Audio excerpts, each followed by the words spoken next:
2018년 마지막 날 혼인 신고한 지 20여일이 된 부부는 전남 여수의 금오도로 여행을 떠났습니다. 그런데 그날 밤 11시쯤 선착장에서 데이트를 하던 부부에게 충격적인 사고가 발생했습니다. 아내 혼자 타고 있던 차량이 바다로 추락해 아내가 숨지는 일이 벌어진 건데요. 경찰의 수사 끝에 지목된 유력한 용의자는 다름 아닌 남편이었습니다. 남편은 거액의 보험금을 노린 살인 혐의로 재판에 넘겨졌는데요. 대법원까지 거치면서 치열한 법리 다툼 끝에 살인죄는 인정되지 않았습니다. 무죄를 확정받은 남편은 보험사를 상대로 소송을 걸었는데요. 그 결과는 과연 어땠을까요? 자, 이 사건, 이른바 여수 금오도 살인 사건. 보니까 4년 전에 발생했던 사건이네요. 맞습니다. 2018년 12월 31일에 벌어진 사건인데요. 당시 전남 여수시 금오도의 한 선착장에서 이 차가 바다에 잠기고 있다 이런 119 신고가 들어왔습니다. 당시 차를 운전했던 남편은 밖에 나와 있었고 이 조수석에 40대 아내가 타고 있어서 신고를 했던 거였는데 이 조수석 뒤쪽의 창문은 7cm 정도가 열려 있었고 엔진룸 쪽으로 차가 기울어져서 가라앉고 있는 상황이었습니다. 이 차 안으로 바닷물이 밀려 들어와서 아내는 결국 숨졌는데요. 당시 남편은 선착장에서 후진을 하다가 난간을 들이받고 잠깐 차 상태를 확인하려고 밖으로 내린 사이에 차량이 바다에 추락했다 이렇게 주장을 했습니다. 이 두 사람은 식당 종업원과 단골 손님 사이로 만나서 4개월 만에 사건 3주쯤 전인 2018년 12월 10일에 혼인신고한 부부 사이였습니다. 이 때문에 이 남편이 보험금을 노리고 아내를 살해한 게 아니냐 이런 의혹을 받고 당시의 용의자로 떠올랐습니다. 자, 우리가 흔히 매번 얘기하는 이 보험금을 노리고 이 저지른 사건. 자, 그러면은 이게 좀 당시에 재판에 넘겨졌어요. 수상한 정황이 있었던 겁니까? 사실 수상한 정황은 한두 가지가 아니었는데 이 재판 자체가 형사재판은 무죄 판결이 나왔기 때문에 그냥 그런 정황이 있었다라고 시청자 여러분께서 좀 생각해 주셨으면 좋겠어요. 사실 대한민국은 3심 제도고 이미 우리가 지금 가해자라고 칭하는 사람은 우리 대한민국 법에서는 무죄가 나왔기 때문에 그냥 그런 정황이 있었다는 것만 제가 편하게 좀 말씀을 드리겠습니다. 첫 번째, 그 자동차가 이렇게 바다로 빠져들어가면 남편은 그 안에 아내가 있다면 어떻게 행동했겠습니까, 시청자 여러분? 분명히 빨리 뛰어가서 그 자동차 안에 있는 아내를 이렇게 바깥으로 이렇게 꺼내려고 구조하려는 모습이 보여야 되는데 그러한 모습이 보이지 않았다는 것이고, 또한 그 아내의 도움을 요청하는 걸 민가 쪽으로 가요. 민가 쪽으로 뛰어가서 민가에게 도움을 요청하고 있었기 때문에 해경에서는 아내의 목숨이 경각에 달렸는데 남편은 느긋하게 신고했다. 이 점이 가장 큰 그 당시의 의문점이다라고 이야기를 했고, 뿐만 아니라 뒷좌석에 이렇게 창문이 한 7cm 정도 열려 있었어요. 그러니까 물이 빨리 들어가서 자동차가 더 빠르게 물속으로 들어가게끔 했는 게 아니냐라는 의심도 받았고, 방금 앵커가 말씀 주셨다시피 이제 보험금 이야기가 나오는데 이 보험금이 물경 17억에 가까운 보험금을 들고 있었고, 아까 결혼했다 그랬잖아요. 혼인신고를 마치자마자 마친 뒤에 보험 수익자를 남편 이름으로 바꾸었다는 정황이 있습니다. 그러다 보니까 뭔가 좀 이상하잖아요. 그런데 남편은 이런 이야기를 했어요. 내가 보험 설계자였다. 그렇기 때문에 내가 실적을 위해서는 아내 이름으로 보험을 많이 들 수밖에 없었다. 이런 이야기를 하면서 이제 1심 판결, 2심 판결이 갑론을박, 뒤죽박죽 바뀌기 시작하는 겁니다. 자, 후진하다가 난간을 들이받은 후에 남편이 이거 뭐야 하면서 차에서 내려가지고 뒤를 이렇게 딱 봤다. 두 가지 가능성입니다.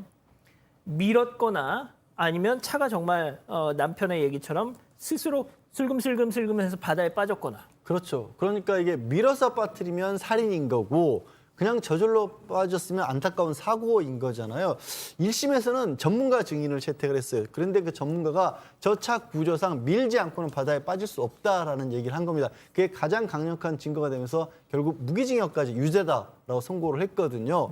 그런데 2심에서 결과가 뒤집힙니다. 2심에서 실험을 해보니까 어떤 그 현장에서 특정 지점에서 차가 서 있었을 경우에는 조수석에서 사람이 움직이기만 해도 차가 굴러가기 시작한 거예요. 아하. 그러니까 1심에서 가장 강력한 증거였던 게 깨진 거죠. 다른 가능성도 있을 수 있다라는 겁니다. 그래서 2심은 살인죄 무죄가 나왔습니다. 자, 그런데 이 여성의 아들, 그러니까 부인의 아들, 이 재혼 커플이라 그랬잖아요. 이 피해자, 이 고인의 아들은 1심, 2심 판결이 있고 나서 우리 어머니의 억울한 한을 풀어주세요라고 했습니다. 네, 그렇습니다. 그런 글을 지금 국민청원에 2020년에 남겼어요. 제목은 17억 5천만 원을 노린 여수 금오도 살인 사건 불쌍한 우리 엄마라고 해서 지금 이런 사건에 대해서 간략하게 설명을 한 후에 우리 남매는 하늘도 알고 땅도 아는 명백한 범죄가 무죄 판결을 받는 것을 보고 너무 억울하고 분해서 청와대 홈페이지에 하소연하게 됐다라고 얘기를 하면서 네, 억울하다고 밝혔습니다. 예. 자, 일단 살인 혐의에 대해서 1심하고 2심이 완전히 뒤바뀌었는데요. 자, 대법원은 결국 2심 판결을 받아들여서 이 살인에 대해서 무죄를 확정했어요. 자, 그 이유 설명해 주시죠. 사실 시청자 여러분, 제가 대법원 판례 중에서 무죄가 나왔을 때 이게 반드시 영어로 조금 죄송합니다. innocent, 진짜 무죄냐? 아니면 제가 그때 말씀드리지만 이거 잠깐만 좀 잡아주실래요? 예. 원래 판사 마음은 이렇게 흰색 도화지를 마음에 이렇게 들고 들어갑니다. 그러면 검사가 여기에 한 80% 내지 90%의 유죄를 채워야 돼요. 그러니까 판사가 흰색 도화지가 90% 이상 채워지지 않으면 그 형사법정에서는 의심스러울 때는 피고인의 이익으로라고 말해서 그 피고인에게 무죄를 선택하는 겁니다. 그래서 그 무죄는 유죄를 선택할 수 없었다는 의미의 무죄가 있는데요. 지금 대법원은 이렇게 이야기를 했습니다. 이 사건 우리가 봐도 참 많은 의심이 든다. 하지만 이 피고인이 이 차를 밀어서 그 물 안으로 들어가게끔 한다는 명백한 증거를 우리는 찾을 수가 없었다. 그걸 우리 마음에 설득하지 못했다라는 이야기를 하면서 이게 무죄가 나오게 되는 건데요. 결국적으로 지금 이 사건에서는 여러 가지 의심스러운 정황은 있었지만 한 가지 정말 판사의 마음에 합리적 의심을 넘는 고도의 개연성으로 남편이 아내를 살해했다는 점에 대해서는 입증되지 않았다라는 측면에서 무죄를 선고했는 것입니다. 자, 들으신 것처럼 무죄를 받은 이 남편 보험사 상대로 야, 보험금 내놔 하면서 청구 소송을 제기했습니다. 받았을까요? 체크포인트 짚어보죠. 지급 의무 없다. 자, 이 기자. 네, 보험사가 지급을 거절하니까 소송을 제기했던 건데요. 이 재판에서 보험사들이 이건 고의에 의한 살인이고 또 사기에 의한 보험 계약이었다. 이렇게 주장한 것으로 알려지고 있습니다. 이 남편은 보험 설계사 자격증을 갖고 있었습니다. 그런데 스스로 이 아내를 피보험자로 하는 상해 사망보험을 유치했고요. 또 보험금의 수령액을 늘리기 위해서 아내의 연봉을 실제보다 높게 허위 기재한 사실이 드러났습니다. 보험사들은 이런 행동에 비춰볼 때 이 남편이 이미 부인의 사망을 예견했다. 그리고 이런 기망에 따라서 착오에 빠진 보험사들이 체결한 건 사기 계약이라고 볼 수 있다. 이렇게 주장을 했습니다. 이 남편이 보험사들을 상대로 10억 원이 넘는 부인의 사망보험금을 청구했는데요. 9일에 전부 패소했습니다.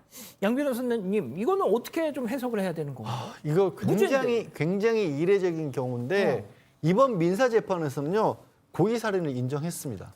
아, 민사에서는? 네, 이번 재판은 고의 살인을 인정을 했어요.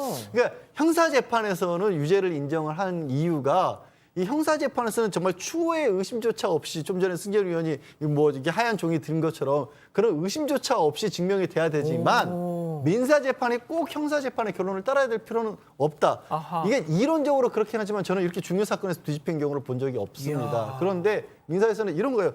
너무 우연히 많이 겹친다. 뭐 보험 가입하고 혼인 신고하고 그다음에 남편의 과실까지 겹치면서 사람이 사망했는데 이거 민사에서는 이 정도로 우연히 겹치면 이거 고의로 봐야 된다라고 해서 고의 살인을 인정을 하면서 이 사건의 청구를 기각을 해버린 겁니다. 이거 끝까지 굉장히 논란이 될 겁니다. 예. 그러니까 이게 4년 전 사건이란 말이죠. 그러니까 아시다시피 올해 그리고 또 지난해 이 보험금 관련 살인 사건들이 얼마나 많았습니까? 특히 이은혜 사건 대표적으로 말이죠. 자, 그러다 보니까 이 사건이 4년 전이 아닌 올해 만약에 벌어졌더라면 분위기는 좀 많이 또 달라졌을 수도 있겠다라는 생각은 저는 좀 들더라고요. 알겠습니다. 오늘 사건 이렇게 정리하고요. 아직 안 끝났습니다. 이거 눌러주세요.